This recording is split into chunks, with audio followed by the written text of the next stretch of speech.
Hey everybody, it's Mikey D. Welcome to my stoop. It feels like yesterday when we roamed this lost world, our little town amidst a giant city, quiet, crazy, wild, and sometimes lonely. Never boring, yet at times it was. It was a place where characters roamed and lived bizarre tales, yet these were not works of mythology, and it's all tattooed on my mind. So sit back and let me tell you the stories of this ancient city. Let's hang out together on the Stoops of Atlantis. Look out.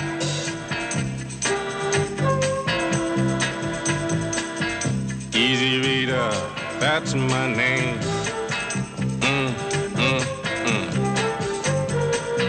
Reading, that's my game. Lord. Top to bottom, left to right, that reading stuff is outside. Easy Reader, that's my name, I say. I can actually remember the magic moment when I realized I knew how to read. I was sitting with my sister Donna and she was working with me, helping me pronounce words when I hit potholes along the sentence roadways of a kid's chapter book. And something incredible happened. It was as if a veil was lifted. These strange sequences of letters, each 1/26th of the alphabet that I had memorized in that oh-so-familiar song with the LMNOP bridge in it, morphed from a mystery to clarity.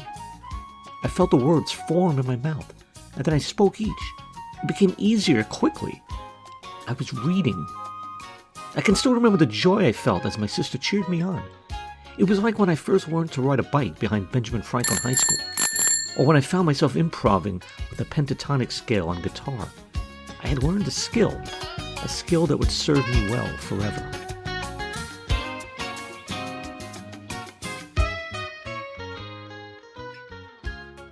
Paperback writer.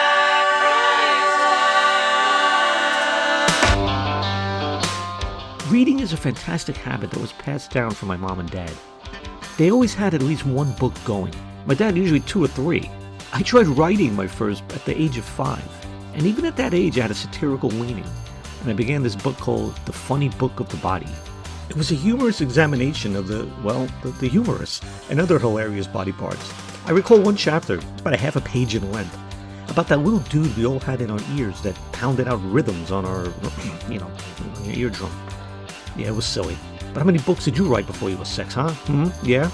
That's what I thought. My dad was my first editor, and he would, even at that age, critique my work honestly. I remember crying once because he said, "Mike, it could be better." And after stepping away, I admitted to myself that, yeah, he was right. He would also read to us every night. These are some of my great memories and why I'm such a Dr. Seuss fan. Me and my younger sisters Laura and Chrissy would cuddle up with him on his bed, and he would, using different voices, read classics like Hop on Pop and the ABC book, and my favorite Dr. Seuss tale, And to Think That I Saw It on Mulberry Street. Another of my favorites was The King with 6 Friends, my first dive into the fantasy adventure genre. And he would read it up to the midpoint and then say, "Okay kids, bedtime, part 2 tomorrow night." And we'd all groan and moan and head to bed. And I would dream of the bizarre Seussian world of strange creatures, but mostly the hilarious and memorable lexicon of the genius that was Theodore Seuss Geisel. With all due respect to Vonnegut and Tolkien, no other writer had a bigger impact on my own writing than the good doctor.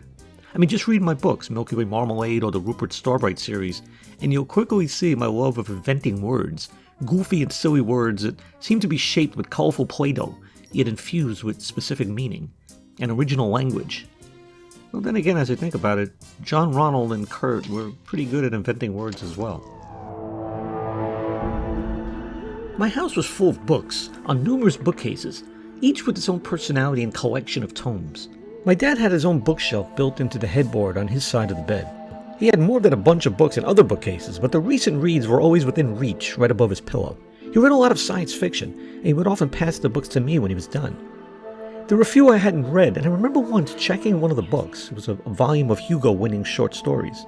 One of the tales, the name I wish I could remember because I would love to contact the author, had one of the best similes I had ever read, especially to the mind of a 10-year-old boy. The paragraph was describing a woman undressing, and the line read, "Her breasts tumbled out like children at recess."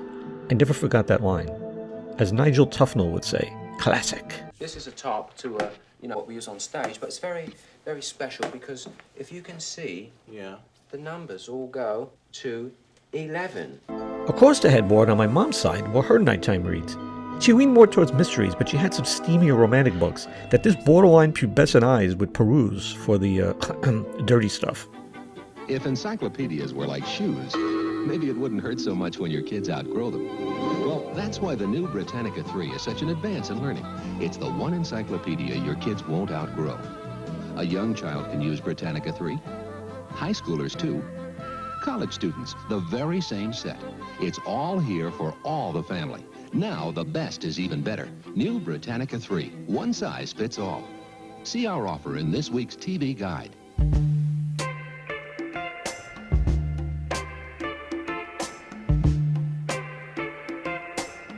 In the hallway near the main entrance was where the reference books lived. And they were cool. You see, back in the 70s and even in the 80s, we were far away from the crazy idea of being able to pray to the Google gods for wisdom. We had reference books. Big, fat, heavy, hardcover tomes, dripping with info and full-color photos and artwork. It started with the Golden Book Encyclopedia for kids. Any of you remember those? It was a preschool-level book, and it was a perfect collection of good stuff that kids should know. A way to fill the tank, so to speak, to have a heads up when school began. And of course, there was the set of Britannica encyclopedias, old and dusty. I could still smell the scent of the old paper, but man, they were fun to explore. From amoeba to zoology, this is how we scrolled through pages of data. It was the information superhighway frozen on high-quality paper. And they were old. So I think the flag in the F section had like 47 states or something, and if you pulled up the periodic table, I doubt Nobelium or Americium, or what did I say? Americium. I wonder what the heck you make with Americium. Anyway, I don't think you make coins out of it. Anyway, any of those mid-20th century elemental discoveries were doubtfully on in that old book. But browsing through them was a zen pursuit, cozied up on the sofa and absorbing knowledge in the guise of being entertained, or vice versa. And do you remember the Time, Life, Nature, and Science library series of books? I mean, who needed TV? These books were packed with great photos of outer space, or deep under the ocean, or deep, deep inside the guts of a cell. I loved slowly turning the pages of these books, my eyes wide and bright. The purest form of education happens when you're not aware you're learning. When joy is the motivation, the mind is like a sponge. So my parents were smart. They knew the value of leaving this stuff around the house. They knew we would partake without needing to be prodded. Learning in my house was as natural as eating or arguing.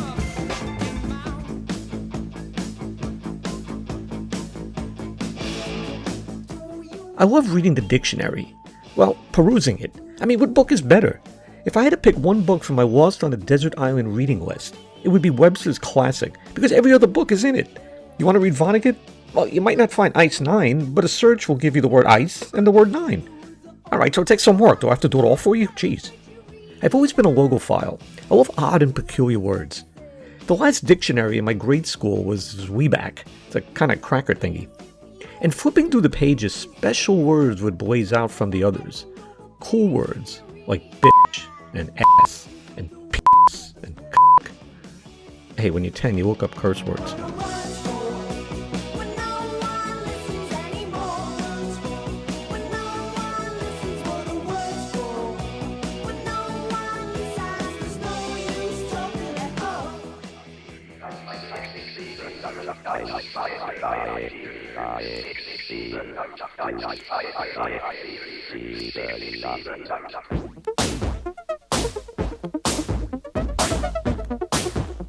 During the late 70s, World Book put out a gorgeous set of encyclopedias. In fact, a salesman actually came to our house and pitched it to my parents. He had one of the volumes with him, and I watched as my dad felt its red leather or fall leather cover, and when he opened it, I drooled at the brilliant ink, vibrant and alive. I remember on the biology pages, there were these cool layers of celluloid, each with a different biological system that you could peel away until all that was left was a bare skeleton. I mean, to my 9-year-old eyes, this was wild and crazy alchemy, magic technology. I mean, Dad, we gotta get these books. But alas, they were kind of out of the price range of a household with 5 kids. so the Britannica and the Time Life books would suffice.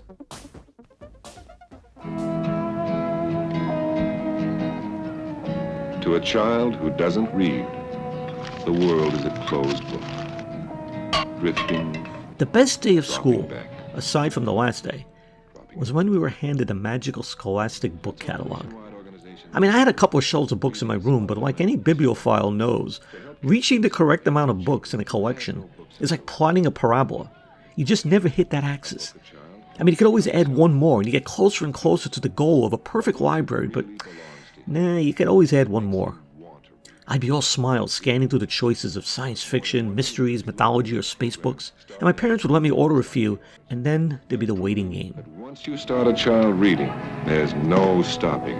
If America is to grow up thinking, reading is fundamental.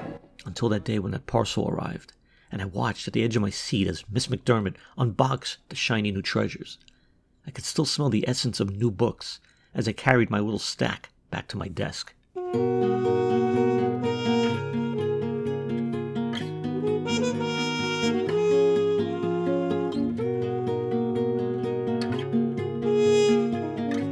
There would also be a book sale once a year where we could peruse tables of used books for a few cents each. Any chance to add to my collection was a good day for me. For free book borrowing, well, Holy Rosary had a small library. In fact, my mother was its librarian for a number of years, and she transformed a disordered mess into a smooth-running, well-organized place where his kids could borrow from its old but pretty nicely diverse collection of books. I tended towards the books on Greek mythology and outer space or dinosaurs, and the Hardy Boys collection became an addiction, and I devoured them.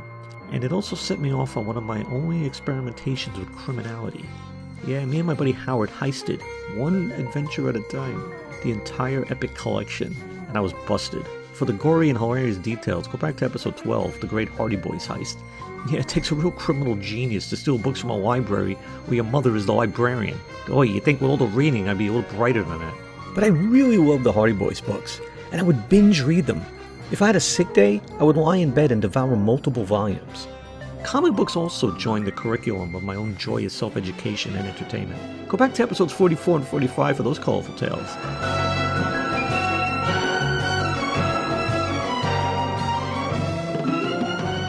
Tonight on The Hardy Boys, the mystery of the Hollywood Phantom.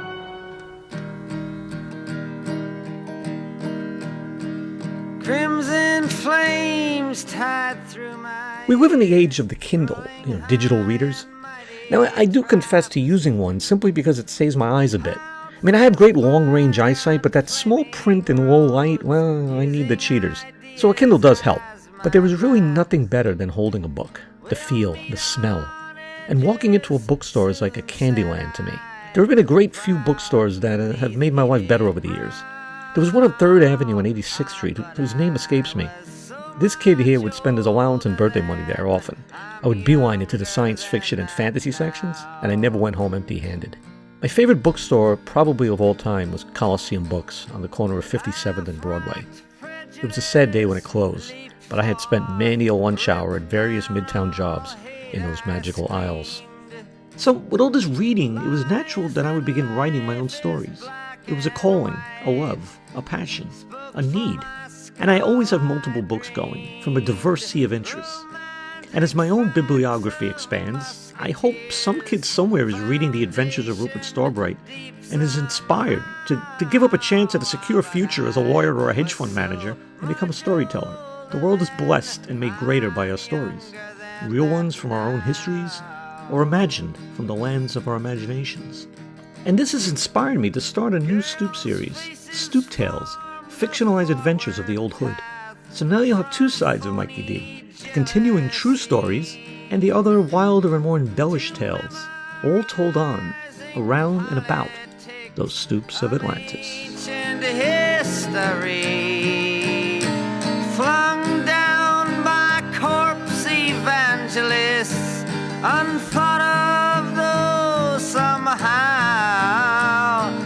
But I was so much older then, I'm younger than that now. So I hope you enjoyed the Library of Atlantis episode. And like I mentioned, I'm going to be starting this new a little experiment. I'm going to try some fictionalized stories about East Harlem. They'll be based in that milieu, but they'll be embellished or just outright made up. Just this is a little diverse, a little experiment, a little maybe flex my writing muscles in different ways. So keep an eye out for those. And like as always, please thank you so much for listening. But if you can help spread the word, write a review or like it, or maybe share it on Facebook or whatever any other social media platforms you're on. Just to share the link, or just talk to your friends. Hey, you want to hear a good podcast about nostalgia and the old neighborhood? Or you don't have to be from the old neighborhood to enjoy these. I know there are people in Middle America who enjoy these. And the South, I've got friends from small towns in the South who listen in every episode, and even from other countries. So do me that favor, because I'm going to continue to grow the audience, and I will continue to create new stories and rack my memory for memories. You start wondering, am I going to run out of memories from the old neighborhood? So if you have any, if you're from East Harlem and you can remember some stories, it doesn't have to have included me, but if anything you remember, post it on the Facebook page, and it might spark some memories or ideas. And so enjoy, and we'll see you next time on the Stoops of Atlantis.